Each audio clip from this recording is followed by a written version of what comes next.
Le Buzomètre, ce sont les actus aux rumeurs qui ont le plus buzzé cette semaine sur le site Mac Forever. Et c'est comme chaque semaine dans On refait le Mac, Didier Polichini qui nous présente ces infos aux rumeurs. Didier. Et Olivier, on commence avec l'info de la semaine. Tu Ah, sais, on attendait ça depuis des mois. D'ailleurs, on en parlait récemment. Apple a enfin lancé son programme de réparation à la maison. Donc, tu vas pouvoir réparer ton Mac, ton iPhone. C'est pas encore dispo en Europe, hein. Ils ont lancé aux États-Unis dans un premier temps. Et alors, on se réjouissait tous, mais en fait, on a vite déchanté parce que c'est une énorme usine à gaz. Donc, déjà, ça coûte quand même assez cher. Ensuite, tu sens que c'est quand même pas fait pour Madame Michu. Il faut quand même un peu de compétences. Et surtout, je pense qu'on s'est tous amusés de voir qu'ils te permettaient de louer une grosse mallette pendant une semaine, donc où il y a tous les outils pour ouvrir tes téléphones, les presses, etc. Et, il faudrait qu'il loue la camionnette coup, avec, en fait. C'est mais ça le même problème. nous qui sommes des power users, tu vois, je sais pas si je me risquerais à faire ça. En fait, on se demande s'ils l'ont pas fait juste pour dire on peut le faire. Mais les gens vraiment qui vont le faire, à part les petits réparateurs ou des gens qui, voilà, en amateur plus voudraient se lancer, mais je vois pas mes parents et mes frères et sœurs faire ça, honnêtement. Est-ce qu'ils vont avoir une meilleure note de réparabilité? C'est la question qu'on se pose. Oui, c'est très politique tout ça, on a l'impression, non, messieurs? C'est politique. C'est-à-dire que c'est fait. Voilà, ils ont répondu ils ont coché la case. Voilà, ça, c'est pas forcément la manière là qu'on souhaiterait, mais c'est sûr. bon, bref. Allez, deuxième info. Est-ce que c'est pas Oui. une façon de dire? Oui, Laurent. C'est très compliqué à faire. Mais non, mais attends. Au-delà du côté, non. Je sais pas, j'ouvre, au-delà du côté politique, où nous aviez demandé de le faire, que nos téléphones sont réparables, maintenant ils le sont, vous pouvez pas revenir en arrière. Ils vont se faire dézinguer. Attends, deux valises de 50 kilos. Je pense que tu vas louer. Non, mais c'est n'importe quoi. Une valise de 50 kilos. Nous dirons que c'est leur souci du détail qui va très très loin. Non, je pense que. Non, mais je me dis, est-ce que les gens, ça va leur faire peur? Ils vont dire, oh, c'est compliqué, tu sais quoi, je vais quand même aller à l'Apple Store et je vais le faire là-bas. C'est comme si tu voulais changer une roue et puis t'apportes un pont sur un camion comme ça, en disant, mettez votre voiture là-dessus, on le récupère dans une semaine. Exactement, ouais. Débrouillez-vous. Voilà, et puis on vous donne pas le mode d'emploi. Allez, deuxième info, rumeur, c'est plutôt une rumeur. Oui, la toute petite info, mais tu sais qu'Apple essaye de diversifier ses fournisseurs, surtout en ce moment parce qu'il y a beaucoup de pénuries. Et là, pour les écrans OLED de l'iPhone 14, donc il y aurait BOE, qui est un fournisseur, alors malheureusement chinois, et tu sais que la Chine en ce moment, ils ont quand même du mal avec Covid et tout. Mais bon, sur l'OLED, il n'y a pas beaucoup de gens qui savent faire ça en dehors de LG et Samsung, donc ils n'ont pas trop le choix. Mais au moins, ça leur fait 3 fournisseurs, donc ils vont pouvoir. Tu remarques en ce moment, il y a des pénuries partout, sauf sur l'iPhone. Hein. Ouais, c'est un peu la même chose dans le monde Android. Ulrich, de ton côté, on dit souvent dans cette émission qu'Apple devrait produire ses propres dalles, notamment pour pouvoir un jour produire des dalles pliants ou pliables, je ne sais jamais. C'est quoi un petit peu la situation de ton côté?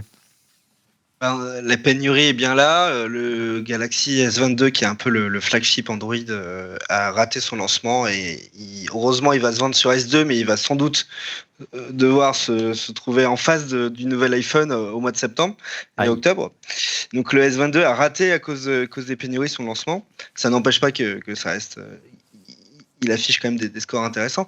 Mais non, mais on a les mêmes problèmes, sans doute un peu moins pour des constructeurs comme Samsung, parce qu'ils sont à la fois fournisseurs de dalles et constructeurs de téléphones. Mais pour tous les autres, c'est les mêmes problématiques.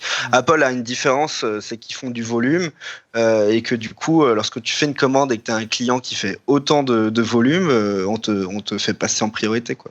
Si demain Apple voudrait faire un téléphone pliant ou pliable avec des dalles Samsung, tu penses qu'aujourd'hui un Samsung a la capacité de production de fournir, en plus de ses besoins qui sont importants, parce que les téléphones de Samsung sont plutôt réussis, on les a soulignés dans cette émission, que ce soit le Fold ou l'autre, ou le Flip. Est-ce que demain, ils sont capables de produire 30-40 millions de dalles supplémentaires pour un iPhone, je pense?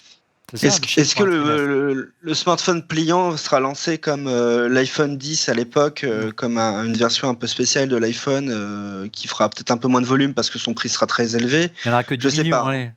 Je sais pas. Ce que je sais, c'est que les usines qui conçoivent aujourd'hui ces écrans OLED pliables, c'est des usines à plusieurs milliards avec des années d'investissement. Donc sans doute qu'il faut lancer la machine pour qu'elle se mette en place. Ça demande un peu de temps, et ce qui explique aussi qu'Apple prenne son temps également. Allez, on enchaîne sur la troisième info, ou plutôt rumeur. Ou plutôt, Ah, non, non, c'est- rumeur et non, plutôt info. c'est- Ouais, pardon. C'est une info justement, et le Japon qui demande, alors pour l'instant il demande poliment, effectivement à Google, Apple d'ouvrir leurs App Store et puis leur système de paiement. Donc c'est ce qui se profile quand même hein, dans le monde entier. Il faut pas non plus restreindre ça au Japon. Mais c'est vrai que voilà, on ne sait pas comment Apple là va réussir vraiment à faire ça proprement, c'est-à-dire à vraiment permettre des App Store alternatifs, le paiement alternatif. On voit qu'ils prennent leur temps, et même tu vois mettre un petit lien, on en parlait, je sais plus il y a 15 jours. Juste pour pouvoir t'inscrire ailleurs sur un autre site, par exemple sur Netflix, déjà, ça a l'air compliqué. Donc, ils vont faire traîner le truc le plus possible, je pense. On sent que les taux se resserrent quand même. On en parlera tout à l'heure. On a un chapitre qui est quasiment consacré en fin d'émission. L'actu de la semaine. Alors ça, c'est quand même l'info de la semaine. Tu vois, après le rachat d'Humanoid, le rachat de Twitter, cette fois par Elon Musk. Non mais c'est quand même Elon Musk, il rachète pas des boîtes comme ça tous les jours. Hein. Ah non, il n'y en a pas beaucoup qui vrai rachètent, surtout séisme. pour un montant comme ça. 44 milliards de dollars, c'est le PIB du Maroc. Hein. Et surtout, quand on connaît le but d'Elon, tu vois, il a quand même racheté des entreprises, il a mis toutes ses billes, hein, il a jusqu'à hypothéquer sa maison pour essayer de lancer SpaceX et tout. Donc, quand il met de l'argent quelque part, c'est il a 20 milliards d'actions Tesla, ça va, il a de la marge, le garçon. Hein non, il a encore un peu d'argent, mais quand même. Et du coup, ça fait le buzz, hein, parce que effectivement, il se veut pourfendeur de la liberté d'expression, etc. Enfin, il y a un gros débat derrière. C'est pas juste un rachat de. Non mais regardez, lisez ses tweets en ce moment sur Twitter, justement, c'est très drôle. Il a dit, je peux pas racheter McDo, non là. Par contre, si je rachète Coca, je rajouterai de la Coke. Ah non mais regarde, lisez ses tweets. Comme à l'origine du Coca, ouais. Voilà, non, mais lisez ses tweets. Je crois que là, tu vois, il est en forme comme c'est pas possible. Hein. Il est vraiment temps. T'as les résultats de Twitter qui sont tombés aujourd'hui, ouais. avec un chiffre d'affaires qui a baissé, tellement loin de la valorisation que on a 5 milliards. En tête. On a 5 milliards de chiffre d'affaires. Il y a 500 millions de pertes. Pour les actionnaires de Twitter, c'est une excellente affaire. C'est un truc de dingue. C'est-à-dire qu'il n'y a pas de logique financière. Ouais. Après, il y a des banques qui ont fait des offres de prêt à Elon Musk. Mais méfions-nous parce qu'on a dit ça pour SpaceX, on a dit ça pour Tesla, on a dit ça pour toutes les boîtes en fait qu'il a montées et il s'en est sorti à la fin. Donc, mais c'est un projet industriel et Twitter n'est pas un projet industriel. Donc, non, c'est un élément facilitant peut-être ces projets industriels. Il a dit, je fais pas ça pour l'argent, 44 milliards. Ah, c'est sûr, c'est pas pour l'argent, mais il aurait pu l'employer autrement. Hein.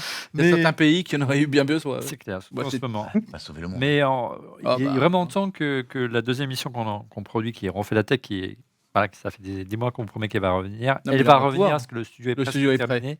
Ça y est. Et on va pouvoir produire une émission bientôt et on parlera de ce sujet pendant 1 heure. Dernière info, ça parle de la Chine et du Covid.